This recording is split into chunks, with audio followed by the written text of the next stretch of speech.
जय माता की दोस्तों, कैसे हैं दोस्तों। आज मैं आप लोगों के इस वीडियो में दो बहनों की प्रेम पूर्वक कहानी लेके आया हूं। आज इन दो बहनों की जो प्रेम कहानी है और इन दोनों बहनों को कर्मश जो मेहनती और भाव लगन से कोई कार्य को करते हैं तो उसको क्या फल मिलता है। तो दोस्तों इस वीडियो में यह दर्शाया जाएगा कि हमें भगवान के प्रति भाव रखना चाहिए, मन से कि दिखावा से। तो हमें अपने मन भाव से कैसे रखना है हम आपको इस वीडियो में दर्शाते हैं। इस वीडियो में बने रहें, वीडियो को पूरा देखें ताकि आपको इन दोनों बहनों की कहानी विस्तार से अच्छे से समझें और इस विस्तार कहानी से आप लोग भी अपने घर में विश्वास जताएं। तो हम चलते हैं वीडियो की ओर और वीडियो को हम पुनः एक बार फिर से नमस्कार दोस्तों, मैं ज्ञान गंगा 7187 से तिवारी जी आप सबको अपने इस YouTube चैनल पर हार्दिक स्वागत अभिनंदन करता हूं। दोस्तों आज इस वीडियो में आप लोगों को मैं बहुत सुंदर सी कहानी बताने वाला हूं। इस सुंदर सी कहानी को आप बहुत ध्यान से समझिएगा। दोस्तों दो बहन एक छोटी एक बड़ी रहा करती थी, दोनों में पटरी कभी नहीं खाई, दोनों में झगड़ा लड़ाई हमेशा चलता रहा। एक दिन दोनों सयानी हुई। जब सयानी हुई तो घर में बैठकर माता पिता भाई बैठकर मंथन किए कि इन दोनों की शादी किया जाए और इनका विवाह योग्य हो गई हैं, इनका विवाह किया जाए। तो छोटी वाली दोस्तों काम चोर थी और बड़ी वाली कामों से मेहनत से बहुत मेहनत किया करती थी। घर से बाहर से, चूल्हा से, बर्तन से, सफाई से, साफ से, हर चीज से बड़ी वाली पूरे घर को ध्यान रखा करती थी। छोटी वाली खाना खा लेती, सारा दिन सोती, उससे कोई मतलब नहीं रहा करता था। बट दोस्तों घर वालों ने उसके रीत रवैया देखी तो घर वालों ने जब शादी का प्लानिंग किया तो घर में लोगों ने ये कहा कि बड़ी वाली को अगर गरीब घर में भी भेज दिया जाएगा तो ये मेहनत करके घर को खुश रख सकती है, घर में कभी क्लेश नहीं होगा। लेकिन बड़ी वाली को ये कामचोर है, इसको बड़े घर में विवाह किया जाए, नहीं तो ये हमारी बेइज्जती करा देगी और बेइज्जती के साथ साथ में ये कामचोर है, आए दिन झगड़ा घर पे लड़े होगा, ससुराल में आए दिन हमको और रहना मिलेगा। इन्होंने घर वालों ने ऐसी प्लानिंग दोनों लोगों की बना लिया। दोस्तों भगवान ना करे ऐसा ही हुआ कि बड़ी वाली की शादी बहुत गरीब निर्धन घर में हुआ और बड़ी वाले की बहुत बड़े घर में, जहां नौकर चाकर हर लोग लगा रहा करते थे। लेकिन गरीब बहन जो बड़ी वाली थी उसको गरीब घर में भेजा गया और वो गरीब घर में अपना यापन करने लगी और छोटी वाली बड़े घर में जब गई तो दोस्तों छोटी वाली ने बहुत बड़े घर में थी, उसने एक दिन शिव चर्चा यानी शिव पूजन कराई, शिव कथा कराई और जैसे ही शिव कथा कराने लगी हर जगह न्योता भेजी। लेकिन दोस्तों दोनों बहनों में पटरी कभी नहीं खाई, एक दूसरे को जलते थे। दोस्तों सगल न्योता भेजा, सगल शिव चर्चा की कहानी, शिव चर्चा की कथा सुनने के लिए आमंत्रित किया गया। लेकिन छोटी बहन अपनी बहन को नहीं पूछा, न उसको कार्ड भेजा, न उससे पूछा कि बहन आपको हमारे शिव चर्चा में आना है, नहीं पूछा।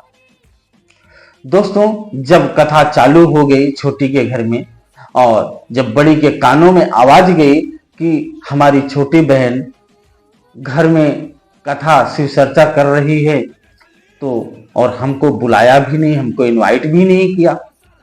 लेकिन दोस्तों बड़ी बहन ने सोचा ये कोई विवाह नहीं है, ये कोई घर का कार्य नहीं है, ये तो भगवान की पूजा है, भगवान की कथा है, इसमें कार्ड नहीं भी दिया, शायद भूल गई हो, कामकाज में ध्यान न दिया हो, तो क्यों ना मैं बिना न्योता के ही चली जाऊं। दोस्तों इधर बड़ी बहन ने ऐसा सोचा और छोटी बहन मन में सोच रही है कि मैं अगर बड़ी बहन को बुलाऊंगी तो वह गरीब घर में है, पता नहीं साड़ी कैसे पहन के आए, पता नहीं कैसे रहे, मेरी बेइज्जती होगी, वो अपनी इज्जत के लिए मर रही। कोई बात नहीं दोस्तों, उधर बड़ी बहन बिना बुलाए वो शिव कथा में आई, कथा प्रारंभ थी। जैसे ही छोटी बहन बड़ी बहन को देखती है, वैसे ही छोटी बहन के अंदर से आग बबूला हो जाती है, जल भुगत रही है कि ये कहां से आ गई, इसको तो मैंने बुलाया भी नहीं। लेकिन जैसे ही अंदर घुसी, वो तुरंत कामों में लग गई। बहन के घर में जो काम काज, दाल पीसना, खाना बनाना, पोछा झाड़ू करना, वो तुरंत बड़ी बहन अपने कामों में लग गई, क्योंकि उसको विश्वास था और उसको मेहनत करना ही उसके लिए फल भी था। वो तुरंत लग गई। और छोटी बहन इतना जलती थी, इतना जलती थी कि उसको कथा का प्रसाद तक नहीं दिया। दिल में उसको बहुत तकलीफ हुई कि मुझे प्रसाद तक नहीं मिला। लेकिन उसने मन में सोचा, हो सकता है प्रभु की यही मर्जी हो। ऐसा सोचकर मन में दुखी होकर वो अपनी चल दिया।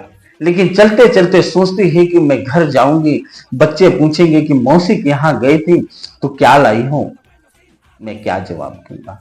उसने कुछ नहीं था, फिर सीधा वो अपने ससुराल ना जाकर वो अपने मायके के लिए चल दिया। मायके गई, जैसे ही मायके पहुंची, अपने भाभी के साथ वो लग करके मेहनत करने लगी। जैसे पहले करती थी, वो तुरंत साफ सफाई, झाड़ू, खाना पीना सब काम करना चालू कर। रात विश्राम किया।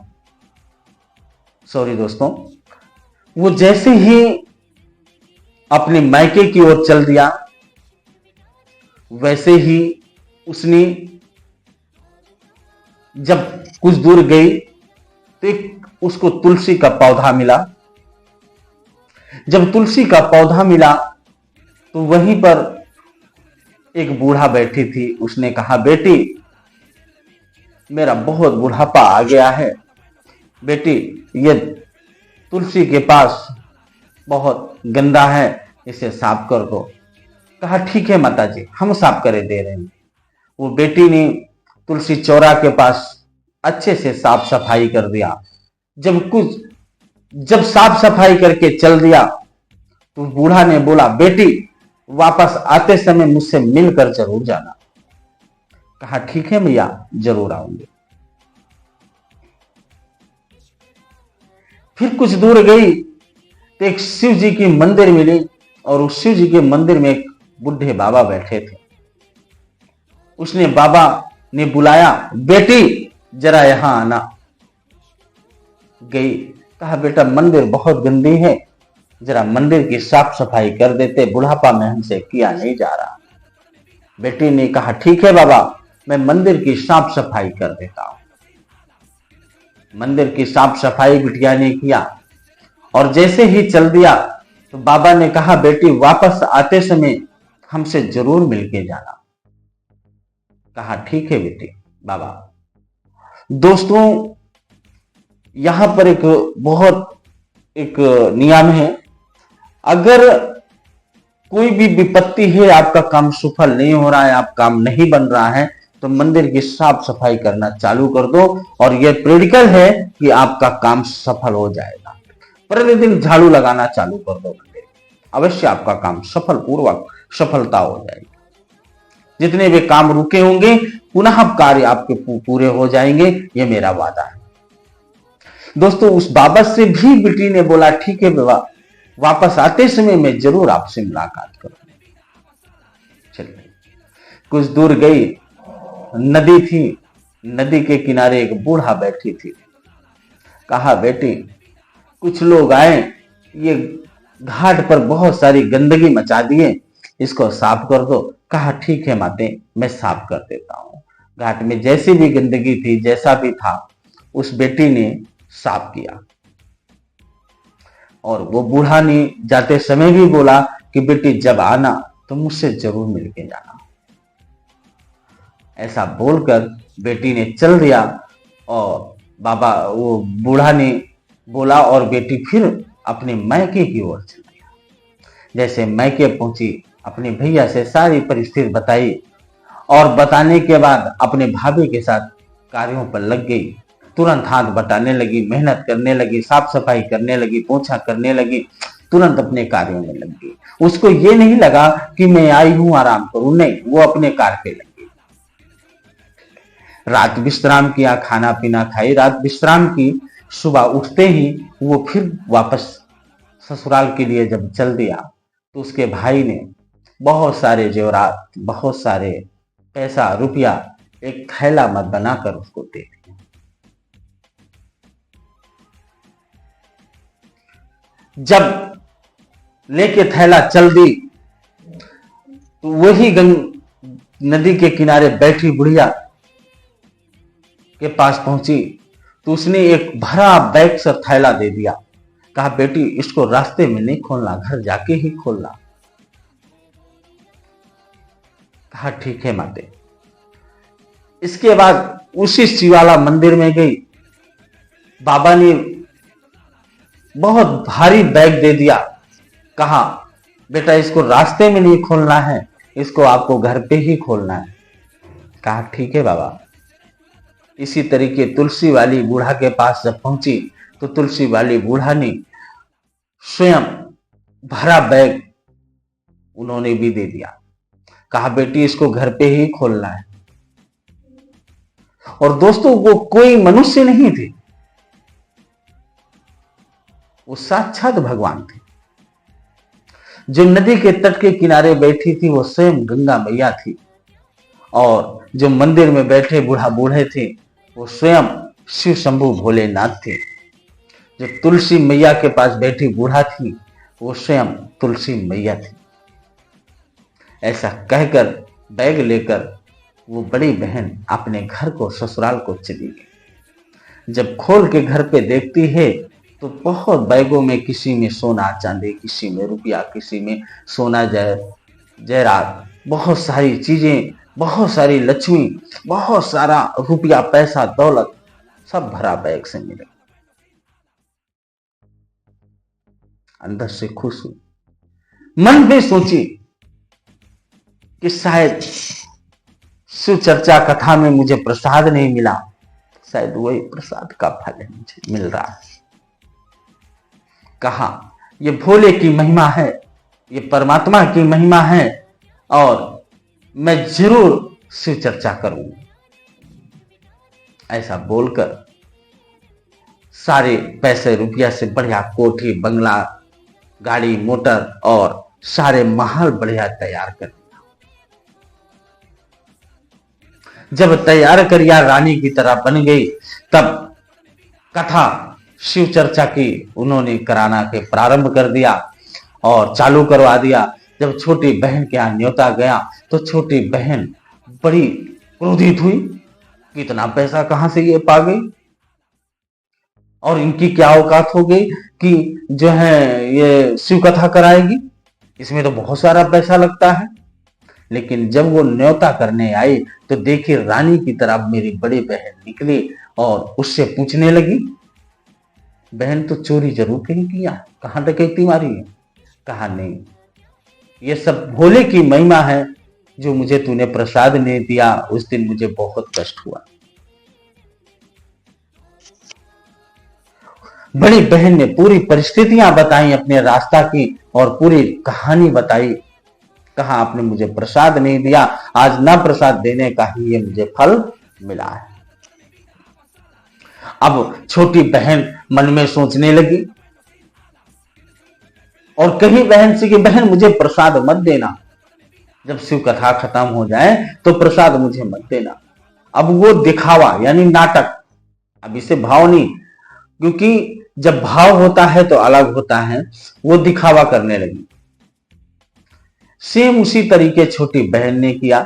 जब कथा हुई प्रसाद नहीं लिया और फिर मन में सोचने लगी छोटी बहन कि मैं घर जाऊंगी तो बच्चों को क्या लेके जाऊंगी। तो ऐसा सोचते सोचते वो जाकर अपने मायके पहुंची और उसी तरीके जब तुलसी के पास पहुंची तो तुलसी माँ उसी बूढ़ा में बैठी थी। जब सफाई के लिए बोली तो कहे, क्या मैं तेरी नौकर हूं जो मैं तेरी सफाई करूं मंदिर की? तू नहीं कर सकती। ऐसे बूढ़ा को डांट कर चल दिया। भोलेनाथ की मंदिर जो शिव मंदिर मिली थी वहां पे भी बाबा बैठे थे, जो उन्होंने कहा बेटी मंदिर गंदी है, साफ कर दो। कहा बाबा तेरे नौकर हूं मैं जो तेरी मंदिर की सफाई करूं, नौकर लग रही हूं।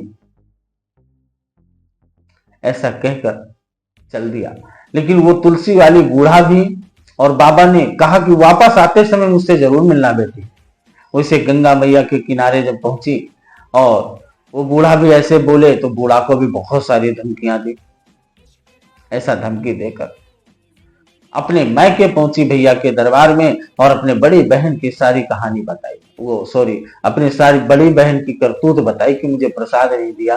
सारी कहानियां विडंबिता बता डाली और जाके सो गई चुपचाप घर पे।